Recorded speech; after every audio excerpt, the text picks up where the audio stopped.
검은색 유광으로. 근데 매칭을 해야 돼요. 앞범버랑 뒷범버랑 매칭을 잡아야 돼요.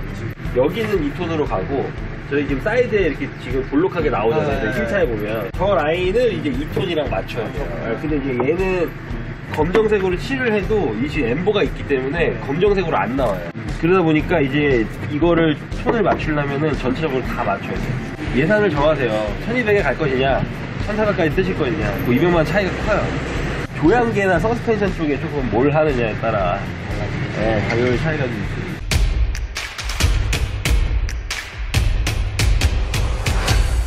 안녕하세요.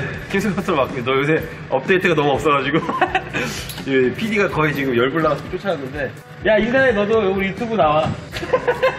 역시 텐션 좋을 줄 알아. 이게 색깔이 사실 이 치프블루라는 색깔이 나온 지가 거의 이제 이 JK 단종되기 전에 나온 색깔인데, 사실 이 색깔 사실 튜닝하기가 더 어려워요. 매칭을 잘해야 되는데, 여기 사주분이 얘기하신 것처럼 이제 색깔에 대한 고민이 많으신데, 요 배합은 사실 이 색깔을 어느 정도는 죽여야지 톤이 이게 다운이 되는 거예요. 그래서 이제 그 톤 다운되게 하는 방법이 몇 가지가 있는데, 이제 변경된 파츠류들 도색이나 이거를 투톤으로 잡는 거랑, 그다음에 이제 데칼을 우리가 잡을 거라서 이 데칼이랑 이런 것들로 톤을 좀 죽여주는 작업을 맨 마지막에 할 거라. 200만원의 차이라는 거는 이제 지금 방향이 두 가지인데, 외관을 최선으로 맞추고 싶다고 했을 때 기본적으로 한 1200만원 정도면 이제 37급 타이어로 37인치급의 타이어에 이제 꽉 차는 분위기로 할 수가 있고, 지금 보면은 이제 저 리프트가 자기 지금 35인치지?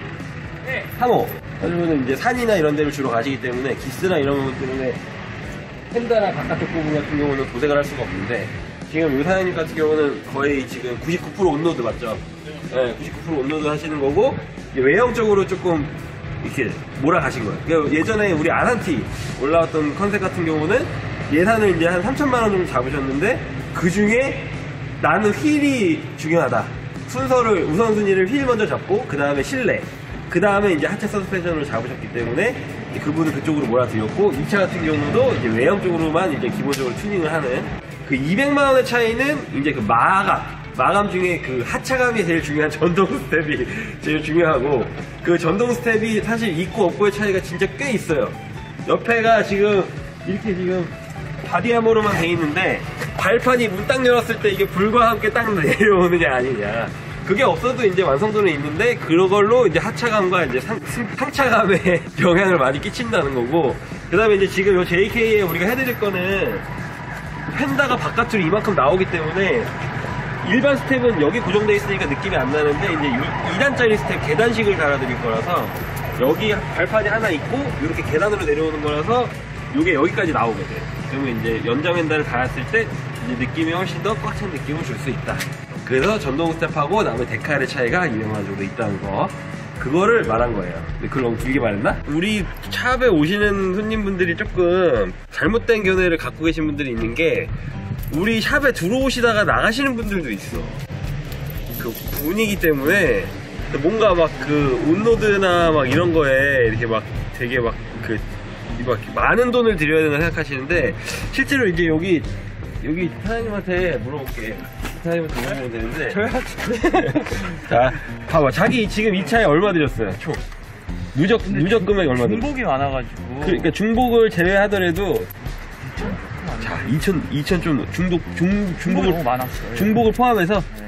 지금 이 세팅은 한 1000만원 안짝에서 다 타이어까지를 튜닝 가격에 포함하니까, 차종 같은 경우는 1500, 1200에서 1500 정도를 이제 드린 거고, 자기가 중복 투자한 걸 나오기 싫텐데 내가 억지로 또 중복 투자라고 하면은 이제 샀다가 팔았던 거를 이제 중복 투자라고 하는 건데, 이제 그 정도가 이제 이 정도 금액이 들었단 말이에요. 이 차주분은 오프로드를 같이 가고 이 스웨이바라는 거 풀어가지고 바퀴가 이렇게 스트레치 되게 해갖고 이렇게 어느 정도 좀 일반 자기가 가는 데는 그러잖아. SUV는 일단 못 가는데, 이 차주분은 이제 그런 오프로드를 지향하는 쪽인 거고. 왜냐면 오프로드라고 사실 크게 없는 게, 우리가 막 야 우리 오프로드 간다 막 이렇게 가면은 옆에서 소렌토 지나가고 있고 막 디스커버리 지나가고 있고 막 그렇단 말이야.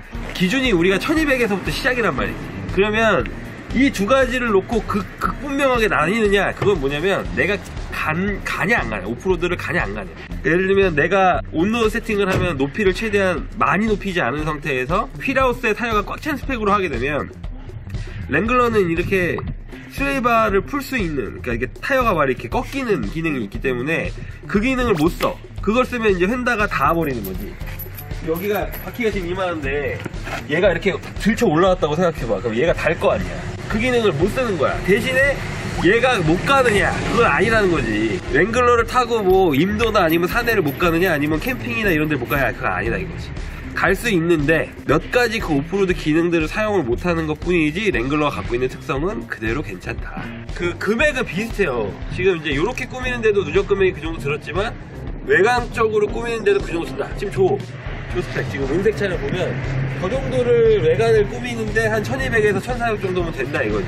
그러면 이제 실내를 제외하고 저 정도를 저렇게 꾸미느냐, 아니면 나는 오프로드 가기 때문에 하체 이제 보완이나 스키드나 이런 걸 해서 나는 최대한 오지 쪽을 갈 거다. 그래서 는 그거를 보완을 하느냐. 그리고 거기에 맞는 휠 타이어가 따로 있어. 오프로드 지향적인 타이어가 있는데 어떤 타이어를 쓰느냐 그거에 따라서 가격이 비율이 정해지기 때문에 컨셉을 잡는 게 중요하고, 요즘에는 이제 그럼에도 불구하고 나는 오프로드를 갈 건데도 외형을 좀 잘 꾸미고 싶다고 하면 거기에 이제 뭐 보호 필름이라든지 이런 보완 작업을 좀 거쳐서 그래서 이제 컨셉을 맞추면 되네요. 그래서 온로드랑 오프로드는 나눠져 있지만 중간에 이 교집합되는 부분은 오프로드가 가능은 하다. 마무리가 제일 힘들어. 아무튼 그 차이가 있는 거예요. 그러니까 여러분 오프로드를 하신다고 해서 요즘에는 이렇게 외형적으로도 포기하시는 분들이 많이 없기 때문에 그런 거 고려해서 튜닝도 다 가능하고요. 온로드 세팅을 하면 사실은 원래는 온로드 세팅에 금액이 더 많이 들어가요. 온로드 세팅을 할 때 하체나 구성을 더 많이 해야 되는 거기 때문에 방향성을 잡고 예산을 짜시면 그 비율에 맞춰서 금액은 조절되지만, 금액은 아까 설명한 대로 이런 느낌으로 작업을 해도 1200에서 1500 사이는 들어가고, 온로드 세팅을 한다고 해도 1200에서 1500 사이 들어가기 때문에 그런 거 좀 고려하시면 될 것 같아요.